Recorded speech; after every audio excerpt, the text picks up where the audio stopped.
confronto con i candidati sindaci organizzato da Radio San Donà. Ecco, chiudiamo questo giro di presentazione con Andrea Cereser. Ringrazio per l'invito a questo incontro e visto il giorno della settimana e l'orario ricorda molto il sabato del villaggio e quindi ringrazio e penso anche ad Alberto che ha portato avanti questa esperienza. Sono nato in una famiglia numerosa, quinto di 6 fratelli, abitiamo tutti a San Donà. Dal punto di vista professionale sono un medico veterinario, mi occupo di igiene e sicurezza degli alimenti. Ho lavorato per oltre 10 anni come libero professionista e attualmente sono invece dirigente presso l'Istituto Zooprofilattico Sperimentale delle Venezie. Dal punto di vista sociale un'esperienza importante è quella vissuta all'interno dell'associazionismo e del volontariato e dal punto di vista invece politico e amministrativo sono consigliere comunale dal 2008 dove sono stato il consigliere più votato. Intendo l'impegno comunque a tempo determinato e quindi offrire questo periodo di anni della mia vita per poi tornare a fare altre cose. Come coalizione sono sostenuto dapprima dal Partito Democratico che mi ha individuato come candidato già il 3 ottobre dell'anno scorso, poi dal Movimento Città Insieme fatto di persone che sono nuove rispetto alla politica ma che si rendono conto della necessità di tirarsi sulle maniche in questo momento, un movimento San Donà Bene Comune che porta avanti le istanze dell'ambiente e dei diritti e infine Scegli Civica con Cereser Sindaco che invece ha una sensibilità per i temi del sociale e della sicurezza.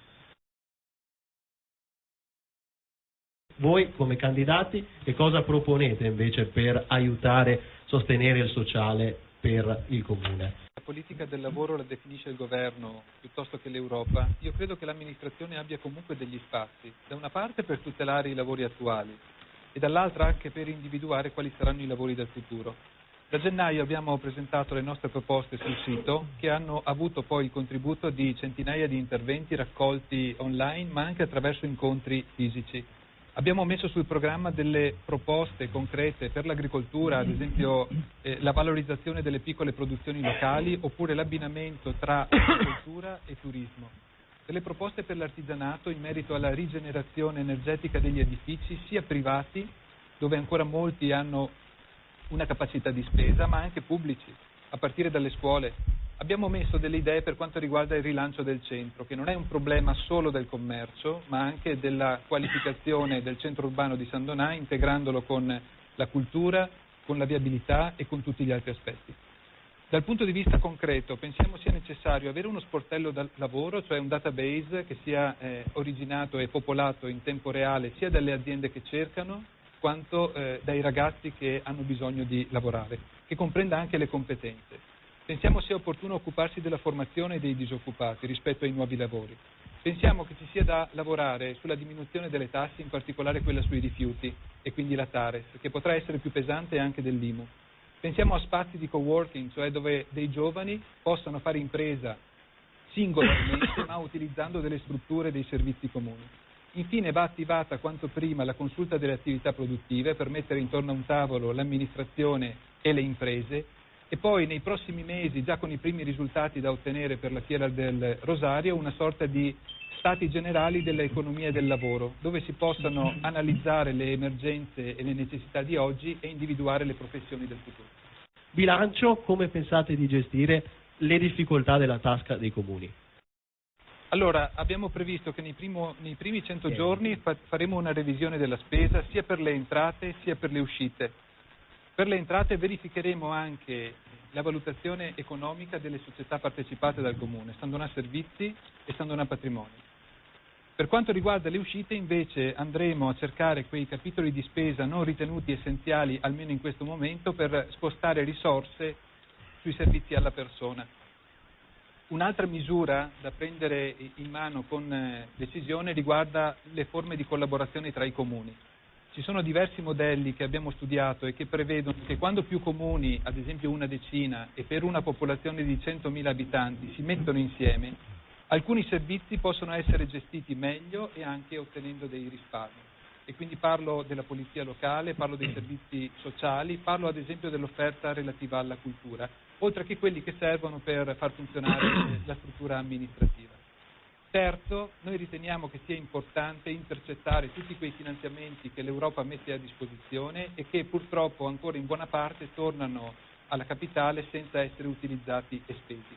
Su questo va fatto un progetto per andare a reperire questi fondi, che sono molti e che sempre più potranno essere l'unica valvola di salvezza per le città, visto che le regioni e lo Stato stanno esaurendo le risorse. Un quarto esempio riguarda la possibilità, quando si realizzano delle opere pubbliche, di privilegiare i costi, di manutenzione, che devono essere tenuti i più bassi possibili, piuttosto che all'estetica o ad altri criteri. Un altro aspetto importante riguarda la tassazione dei rifiuti, che può portare delle riduzioni anche del 20% della TARES se i comuni la valutano sul serio. Volevo chiedervi invece velocemente se mi dite 3 opere pubbliche che secondo voi San Donà non ha e di cui avrebbe bisogno e che vorreste realizzare se il bilancio vi aiuterà a farlo. Un criterio intanto è quello che preferisce, piuttosto che concentrare le risorse in poche opere pubbliche, piuttosto distribuire i soldi su più punti della città e su più interventi. Questo, ad esempio, significa anche distribuire la ricchezza tra più imprese anziché concentrarla sulle solite. E tra l'altro utilizzando dei criteri, delle priorità che vedono al primo posto la sicurezza dei cittadini, dove in molti casi, ad esempio, anche solo l'assenza di un marciapiede li pone a rischio per quanto riguarda il fatto di andare a scuola oppure al lavoro. Opere pubbliche. Sicuramente Mussetta ha bisogno di una piazza, è cresciuta in questi anni, è diventata più grande di 90 e come luogo dove si possano creare buone relazioni, questo è un requisito che non può mancare. Un centro civico per ogni frazione, anche qui un luogo diverso da quello che mettono a disposizione le parrocchie, che adesso stanno vicariando una funzione del comune, affinché le persone possano incontrarsi di tutte le età. Terzo, un aspetto importante: i percorsi ciclabili, soprattutto nella zona del centro, devono essere messi in sicurezza, così da consentire ai ragazzi di raggiungere ad esempio la zona scuole o la zona sport senza problemi legati alla propria incolumità. Un altro riguarda la scuola con il cappotto, cioè prendere sul serio la sfida della riqualificazione energetica degli edifici a partire appunto dalle scuole. E infine un'altra infrastruttura ormai indispensabile è quella della banda larga, che ormai diventa un prerequisito sia per le famiglie sia per le imprese che vogliono stare sul mercato. Una riflessione: le opere pubbliche devono tener conto di aspetti di realizzazione come costi di manutenzione, funzionalità ed estetica. Ora, quest'ultimo aspetto non può essere preponderante rispetto agli altri, sempre più diventerà importante l'aspetto legato ai costi di manutenzione, che dovrà essere il più basso possibile. Nel territorio tra San Donà e Noventa sono già presenti una discarica e almeno 3 aziende che trattano prodotti ad alto rischio ambientale. Possiamo permettere anche il nuovo impianto di trattamento delle ceneri di pirite che dovrebbe realizzare la Necta? Aggiungo un altro tema anch'io che sta facendo molto discutere, che è quello dell'alta velocità del progetto TAV-TAC. Allora vi chiedo su questi 2 temi, impianto di ceneri di pirite e TAV, cosa ne pensate? Una delle competenze che ha il Comune riguarda l'uso del suolo. Ora, se le comunità di San Donà e Noventa, per l'area industriale tra San Donà e Noventa, hanno deciso che lì non ci possono essere aziende a rischio, io credo che questa volontà, che è espressione anche dei cittadini e delle altre aziende presenti, vada rispettata fino a quando non cambieranno le condizioni. Non c'è rischio zero per chi tratta rifiuti. C'è piuttosto la necessità che i rifiuti vengano trattati nel luogo più vicino a dove vengono prodotti, perché ogni volta che entrano sulle autostrade piuttosto che sulle ferrovie producono un rischio. Ora la sfida è coniugare il lavoro con la sostenibilità. Se è vero, come è vero, che la questione dei rifiuti potrà offrire opportunità di lavoro, questo risultato si può raggiungere anche creando nuovi posti di lavoro. Sulla TAV-TAC, intanto rilevo che l'uso del termine TAV è assolutamente improprio. Non ci sono le condizioni tra Venezia e Trieste perché ciò avvenga, non c'è sufficiente distanza, non c'è un bacino di utenti che giustificano questo tipo di investimento e per quanto riguarda invece il trasporto delle merci, le attuali linee storiche sono attualmente sottoutilizzate, per cui almeno per 20-30 anni solamente con il potenziamento di quelle esistenti sarà possibile soddisfare le esigenze di trasporto delle merci. Infine io credo che una priorità per i sandonatesi sia avere il servizio di metropolitana regionale così come è previsto, a partire dalla stazione che, vorrei ricordare, è stata inaugurata come inizio dei lavori alla Fiera del Rosario del 2009, doveva essere consegnata ai cittadini nel 2011 e oggi è ancora chiusa come chiunque può vedere. Per cui preferirei che parlassimo di opere stando con i piedi per terra e che vanno incontro alle esigenze di oggi dei cittadini e non di quelle che ci saranno tra 100 anni. Situazione viabilità in centro, ma anche nel rapporto con la viabilità più complessiva del territorio. Sì, la situazione della viabilità secondo me è la dimostrazione evidente del fallimento del PUT, che è nato 10 anni fa e ancora praticamente non produce alcun risultato utile. I due interventi finora realizzati riguardano la rotonda al Ponte della Vittoria, che continua a essere sperimentale dopo 2 anni che c'è, ma che non potrà trovare soluzione fino a quando non cominciamo a dialogare con il Comune di Musile. E l'altro intervento riguarda il senso unico di via Don Bosco, che è stato istituito per riparare a un problema legato alla nuova via Bortolazzi, dove in realtà il progetto prevedeva sì un senso unico, ma in senso inverso rispetto a quello che poi è stato realizzato. Sicuramente va deviato tutto il traffico di attraversamento e qui vanno individuati tutti i dispositivi che possono andare in questa direzione.